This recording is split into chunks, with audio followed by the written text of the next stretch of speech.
ఆదికాండం 5వ అధ్యాయం చదువుకుందామండి. ఆదాము వంశావళి గ్రంథము ఇదే. దేవుడు ఆదామును సృజించిన దినమున దేవుని పోలికగా అతన్ని చేసెను.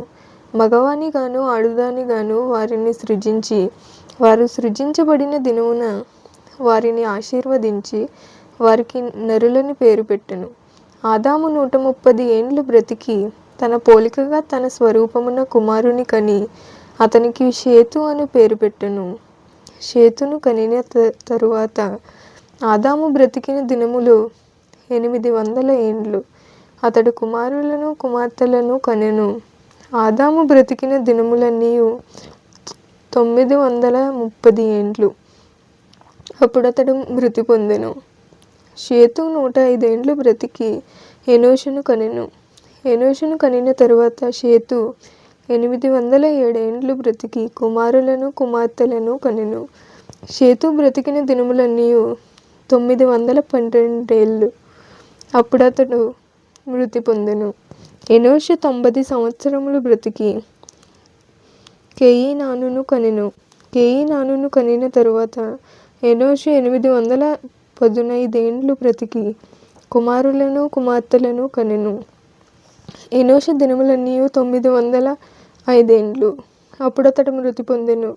కేయినాను 70 ఏండ్లు బ్రతికి మహలలేలును కనెను. మహలలేలును కనిన తరువాత కేయినాను 840 ఏండ్లు బ్రతికి కుమారులను కుమార్తెలను కనెను. కేయినాను దినములన్నీ 910 ఏండ్లు. అప్పుడతడు మృతి పొందెను.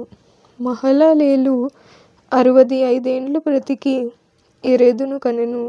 యెరెదును కనిన తరువాత మహలలేలు 830 ఏండ్లు బ్రతికి కుమారులను కుమార్తెలను కనెను. మహలలేలు దినములన్నీ 895 ఏండ్లు. అప్పుడతడు మృతి పొందెను. యెరెదు 162 ఏండ్లు బ్రతికి హానోకును కనెను. హానోకును కనిన తరువాత యెరెదు 800 ఏండ్లు బ్రతికి కుమారులను కుమార్తెలను కనెను. యెరెదు దినములన్నీ 962 ఏండ్లు. అప్పుడతడు మృతి పొందెను. హానోకు 65 ఏండ్లు బ్రతికి మెతూషెలను కనెను.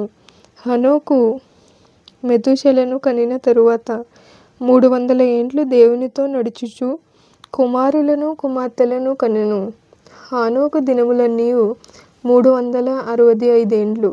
హానోకు దేవునితో నడిచిన తరువాత దేవుడు అతన్ని తీసుకొని పోయెను గనుక అతడు లేకపోయెను.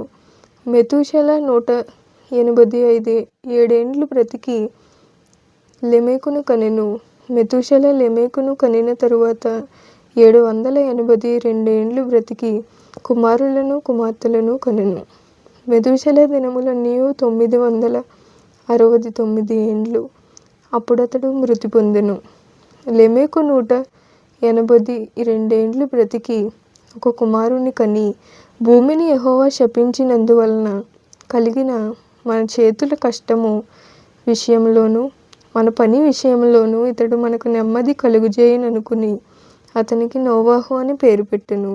లెమెకు నోవాహును కనిన తరువాత 195 ఏండ్లు బ్రతికి కుమారులను కుమార్తెలను కనెను. లెమెకు దినములన్నీ 777 ఏండ్లు. అప్పుడతడు మృతి పొందెను. నోవాహు 500 ఏండ్లు గలవాడై షేమును హామును యాపెతును కనెను. దేవుడి పరిశుద్ధ వాక్యం దీవించునుగాక.